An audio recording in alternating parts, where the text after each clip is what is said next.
Дејан Андонович, добро утро. Очигледно е дека војната во Украина трае, очигледно е дека фронтовите се одржуваат. Ти најавуваше во деновите па и неделите, би рекол наназад, која отприлика би била стратегијата на Русија да ги поврзе копнено онија југоисточни делови, би рекол, на Украина. Го бомбардираат Днипро или Днепар Петровск.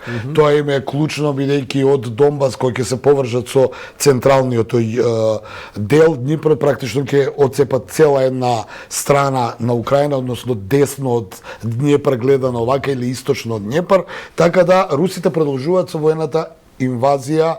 Сега, тие жртви и материјални губитоци се нешто друго за кое не би зборувал, но тие продолжуваат да гинат луѓе, продолжува да се троши оружјето, продолжува да доаѓа ново оружје, така да сума сумаром не гледам некој оптимизам во наредниот период, но веста број еден, без да ме прашаш, е попуштањето на Турција, односно согласноста на Турција да не стави вето на проширувањето на НАТО со проширувањето на Финска и Шведска, кои побара од еднош код еден на неутралност повеќе децениска, побара да влезат во НАТО.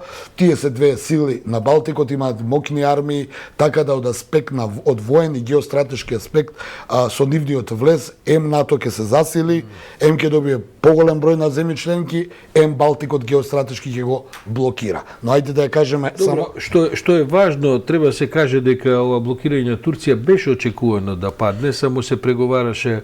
Јас лично не очекував, морам да признам. У старт сакам да кажам дека мислев дека ќе ја одолговлекуваат работата, бидејќи геостратешки сега Балтикот по некои проценки ќе стане езеро на НАТО, бидејќи Русија нема да има некој отворен излез од Калининград.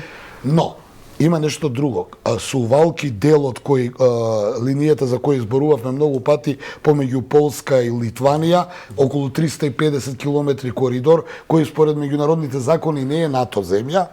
Сега јас у наредниот период лично очекувам русите тамо да се распоредат за да може да го направат тој копнен коридор и тоа веќе ќе биде на некој начин проширување на војниот судир. Но да кажеме за ова попуштање на Турција, Турција попушти откако Шведска и Финска за прв пат ветија, тоа е еден од деталите на договорот, дека ќе ги укинат партијата на курдите, она организација на Абдула Оџалан која се бореше за отцепување на еден дел на курдскиот тоа население кое живее во Дијанбакыр, ми се чини, и како веќе се викате.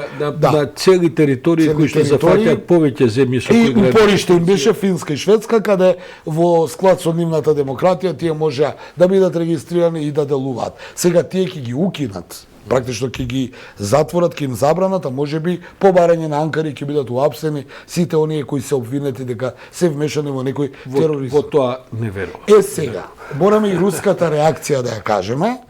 Руската реакција на согласноста на Турција е во стилот на Русија, на руската да кажеме возвишеност како што и достоинство, а тоа е дека Русија е толку моќна воена и политичка организација да за неа е незначително некакви си држави да влегуваат во НАТО, нема да ги помрсат плановите кои ги има Москва, а еден од Путиновите најблиски соработници отиде до таму што рече дека наскоро ќе ги распоредиме оние ракети на одредени точки каде што се под контрола на Русија и на дланка ќе има цела Европа и проценките на рускиот воен врв е дека 9 од 10 тие ракети ќе погоди целта. Што тоа значи? Ако да ги спукаат, од прилика 3 од 10 испукани им паѓаат во дворот. Статистиката вели дека во Украина од 10 3 само полетале, но ајде да не знаеме, лично не знам какви ракети. Правам една иронична забелешка, бидејќи навистина мора со иронија известна да се коментираат руските позиции. Путин го започна сето ова со намера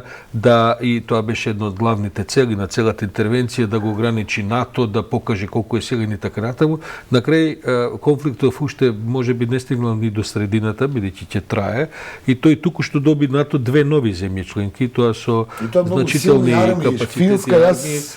Сега практично ако тоа беше идејата стратегиска на Путин да го оддалечи НАТО не само што не го оддалечува, туку и се многу консолидира, сега е уште поопасно приближен. Да. Ако гледаме од аспект на Москва, сега е уште поопасно приближен од што тоа ќе беше ако влезеше Украина у некаква и особено ако продолжија соработките помеѓу Русија и НАТО, зашто бидејќи јавно гледано Украина, освен амбициите и НАТО на административно гледање дека Украина би можела биде членка на НАТО, мислам дека беше многу далеко од членството на НАТО пред влезот, пред воената интервенција на Русија.